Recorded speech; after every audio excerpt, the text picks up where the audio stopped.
Hai, Assalamualaikum. Hari ni saya nak masak lodeh style ibu saya. Jom kita tengok. Untuk masak lodeh, kita perlukan bawang besar tu, bawang kecil dan juga bawang putih. Semua ni kita nak kisarlah. Kita letak sikit juga kunyit hidup. Semua ni kita kisar bersama dengan udang kering yang telah direndam tadi dalam segenggam. Kemudian kita kena ada serai ni kita titik, dan paling penting masak lodeh ialah lengkuas kena ada lobak, kacang merah, bunga kobis, dan ni adalah putik jagung. Depan putik jagung tu ialah sengkuang. Sengkuang tu pun kita kena siang dia lah, bagi dia halus-halus macam gitu. Ini adalah kobis, kita cincang halus. Daun kunyit, tahu kita goreng separuh masak, tahu kering suun. Ni adalah lada. Tahu yang telah kita goreng tadi, kita belah dua lah. Ada orang belah halus-halus, ada orang belah empat, terpulang ikut pada cita rasa masing-masing. Sebab nak masak ni, dia perlu banyak guna common sense. Tu sebab kita belajar tinggi macam mana pun, kita mesti kena pandai pergi dapur lah. Kalau tidak nanti anak kita nak makan apa. Ni bawang tadi, kita masukkan dekat mesin pengisar. Dan kita masukkan juga dengan udang kering yang telah kita rendam tadi. Kita buang air dia. Kita masukkan dekat dalam mesin pengisar dan kita kisar halus. Kisarlah sampai halus.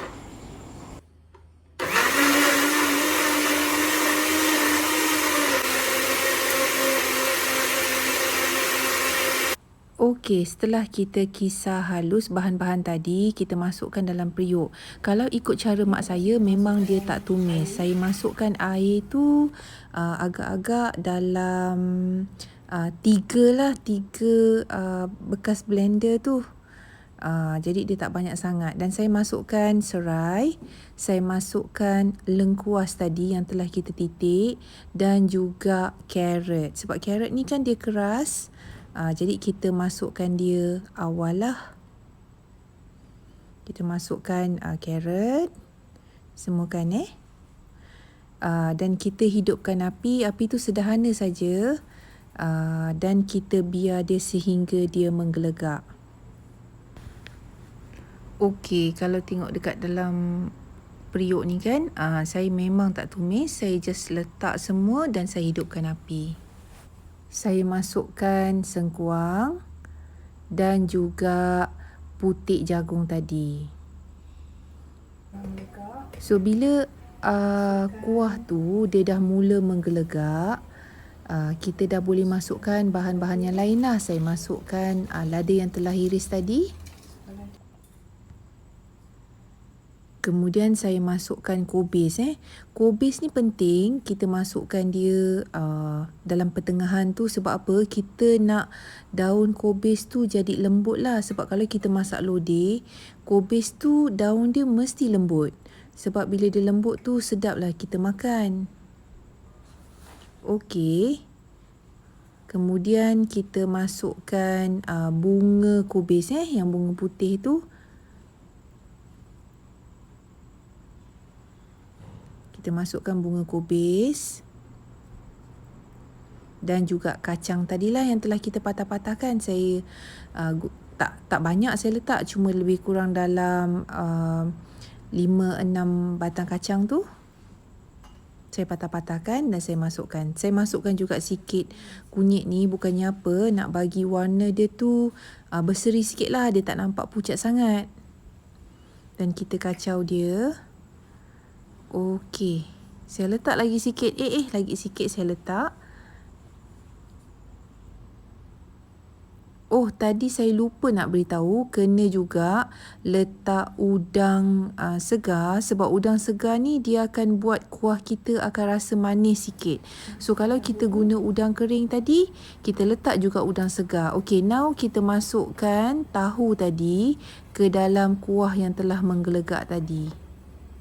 Tahu tu kita masuk. Sedap tahu ni kita belah dua makan dengan nasi empit, memang sedap. Dan kita tengok kuah pun dah menggelegak, dah nampak macam sebati. Kemudian kita masukkan udang segar tadi. Udang ni dia akan buat kuah lodeh kita rasa manis dan rasa dia sedap lah. Okey, kita kacau dia. Dan saya masukkan juga suun dan juga tahu kering yang telah saya rendam. Saya cuci dan masukkanlah kat dalam periuk ni.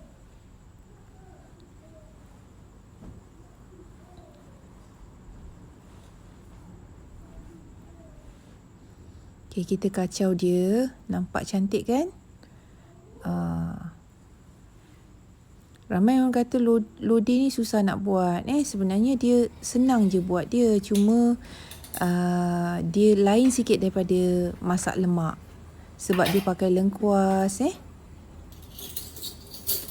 Okey, kita tengok kuah tu dah menggelegak. Kita letak garam. Garam ni kita kena letak secukup rasa.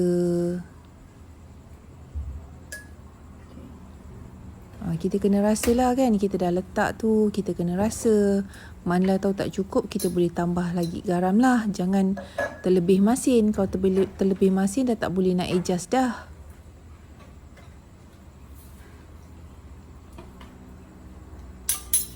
Okey, saya selalunya ikut cara mak saya, dia akan letak sedikit gula lah. Sedikit gula ni nak bagi rasa dia balance.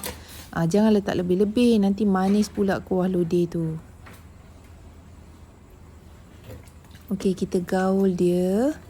Kita kacau, bagi dia sama rata. Dan masa ni kita pun dah nampak kuah lodeh kita cantik sangat. Saya tadi tambah sikit lagi garam sebab saya rasa dia tawar. Ni saya rasa balik lah. Saya rasa dah cukup ni, sedap ni.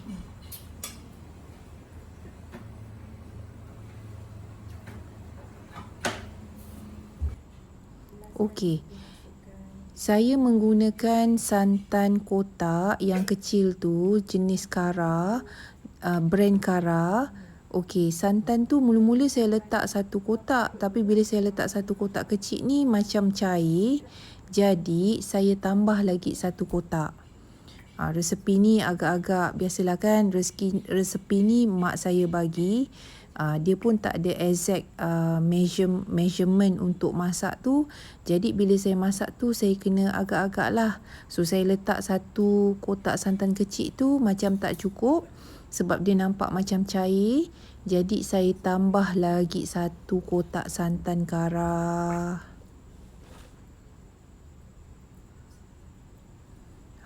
Tu dia.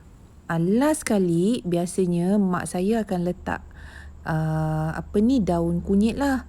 Dan saya suka letak daun kunyit sebab bila letak daun kunyit tu, kita punya lodeh tu dia ada bau wangi dan sedap lah. Bau kunyit ni saya suka, bau dia wangi kan. Okey, bila dah masak, kita matikan api lah. Saya ada terbaca komen daripada lakan YouTube. Dia tanya kenapa Dr. Muna suka masak banyak. Sebenarnya saya masak banyak ni, saya kongsi dengan jiran saya, dengan kawan-kawan saya. Saya saja je suka-suka. Okey, tu saja cara untuk masak lodeh lah. So ni ada rendang, dia ada kuah kacang dan kita boleh makan lah. So thank you for watching. Selamat Hari Raya.